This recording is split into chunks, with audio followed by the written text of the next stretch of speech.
All right, good morning, everyone.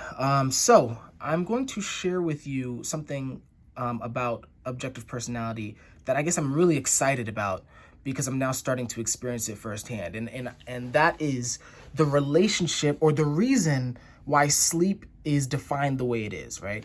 Um, let's actually start with the checklist before I get into this quote. In the checklist.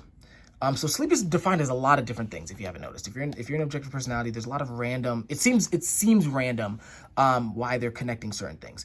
I'm not even here. I need to write it in here. But in the original beginner series, if you guys are aware of that, that was like, what was that, 2019, 2018 when they first started. They defined sleep as stopping to go back over known information, right?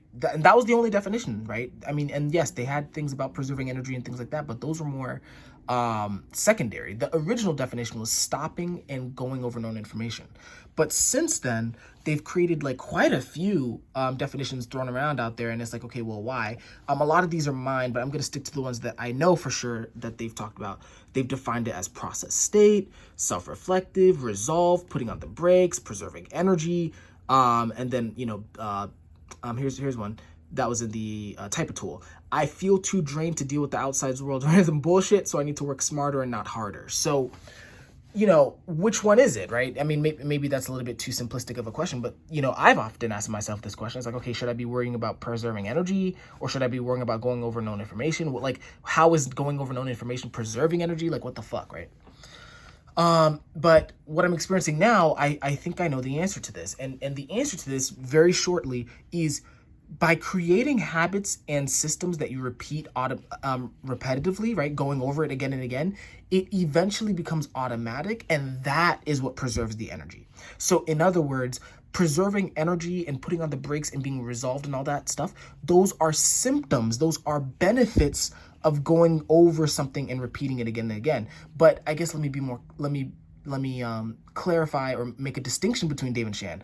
I would not define sleep as preserving energy. I think preserving energy is a symptom of sleep, of repeating things, right? And I think that might be where I'm making the distinction. So starting off with this quote, this is I don't know if it's a famous quote, this is one, but I do see it around in several little books I read, which is, civilization advances by extending the number of important operations which we can perform without thinking of them, right? And the same thing is true for the individual, right? So as you, sorry, let me take a step back. This would be the preserving energy thing that Dave and Shannon are talking about. It's like, you want to kind of just do it. Now, however, when we start getting into habits, right, or be creating that automatically, it takes time, right? So and really what that means is it takes repetition. So for example, this is from a website that talks about creating a new walking habit. This is very important. They talk about a partial habit where you're starting to get a hang of it, and then the full habit where you're fully doing it automatically. And look at the curve here, right?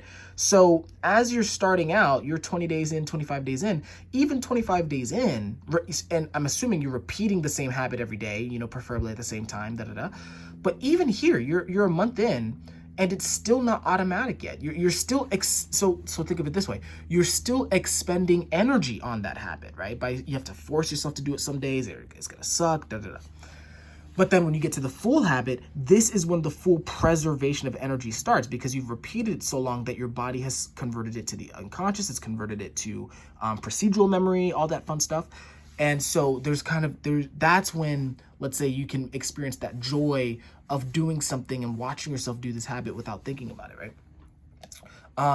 And so I guess that's kind of my basic conclusion, right? Repeat something every day, repeat something consistently, and then over time, maybe over a long period of time, right, in your opinion, it will become automatic. And then what's beautiful about that is then you can start doing things like you can do the habit and then do things at the same time, right? So think of the example of you learning to ride a bike or you learning to drive a car, right? At first it's like you have to learn all this fucking shit. It's like, oh my god, I have to pull this, and I have to hit the brakes, and I got to look at the road, and I got to check my rear view. It's like all these random habits. But then over time, it then, it's like, it gets to the point where you can drive, and then you can talk on the phone at the same time. You can talk to your friends at the same time. You can listen to music at the same time, right? And so you can expend energy, if you will, on something else while you're doing your automatic habit. one thing to note before I get into this quote is that I think also this is why energy doms who balance sleep and play are so they're so chill. Let's put it that way, right? They're not frantic about working, because what they're doing is they're balancing the sleep and play, meaning they are balancing creating new habits and making them automatic so that you don't have to worry about them anymore and you don't have to expend energy anymore, and expending energy intentionally, whether it's with other people or whether it's with work, right? So this would be why, I don't know if you guys have seen the OP class recently about energy and info, breakthrough or whatever, but how do I word this?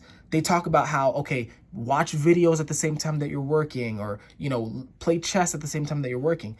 The only way you can do that is if you've made at least one of those automatic, right? And but that's the beauty of energy doms, is that they are practicing making things automatic so they can do fun stuff at the same time.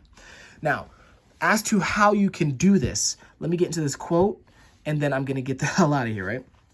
So this is James Clear. Again, I love the dude. And he's talking about how breaking down big tasks or big habits into tiny 2-minute or 1-minute habits or whatever, that is going to be the secret to making things automatic, and then, getting to that point where you don't have to expend energy on it anymore. So I'm going to read at least a good portion of this. So people often think it's weird to get hyped about reading one page or meditating for 1 minute or making one sales call. But the point is not to do one thing. The point is to master the habit of showing up. The truth is, a habit must be established before it can be improved. If you can't learn the basic skill of showing up, then you have little hope in mastering the finer details. Instead of trying to engineer a perfect habit from the start, do the easy thing on a more consistent basis. You'll have to standardize before you can optimize. And then second, I'm not sure if I'm going to read this whole thing, but as you master the art of showing up, the first 2 minutes simply become a ritual at the beginning of a larger routine. This is not merely a hack to make habits easier, but actually the ideal way to master a difficult skill. The more you ritualize the beginning of a process, the more likely it becomes that you can slip into the state of deep focus that is required to do great things. And then he gives a few examples. And I'll put this in the description. It's going to be in section 1. This is my romance of self-transformation. So it's going to be in stage 1. And if you look for the evidence, you'll see it if you start scrolling down. So in conclusion, I'm really excited about this. This is something that's, very difficult for me, especially in OP, because I'm sleep last. But creating those habits to the point where you catch yourself doing it automatically, and where you don't feel like you're expending energy on it anymore. One, I just want to encourage any of you guys, especially for demon sleep, it's a beautiful feeling. Like, it truly feels really good to just do it, right? Like, and just see yourself automatically become this great, individual, right? I think it's beautiful. And then the second thing I guess I'll encourage you is that, don't worry about preserving energy when you're trying to practice sleep, or when you're trying to, do anything like that. Just focus on repeating something consistently, because then that will organically lead to more preserved energy. So that's it. Hopefully this made sense. I know it's a little bit long in info dump, but this is valuable to me. And I'm really glad I was able to share this with you. So I hope you're doing well. Feel free to leave comments and things like that. If you have any feedback on what you've been doing in this area, or what you think about this area. And then other than that, hope you have a great day. Hope you have a great week. Hope you start building those habits, and truly, I hope that you can get to the point where you catch yourself doing the right things, without having to try anymore. I think that's great. So I hope you guys are getting after it this week, and I'll talk to you soon. Take care.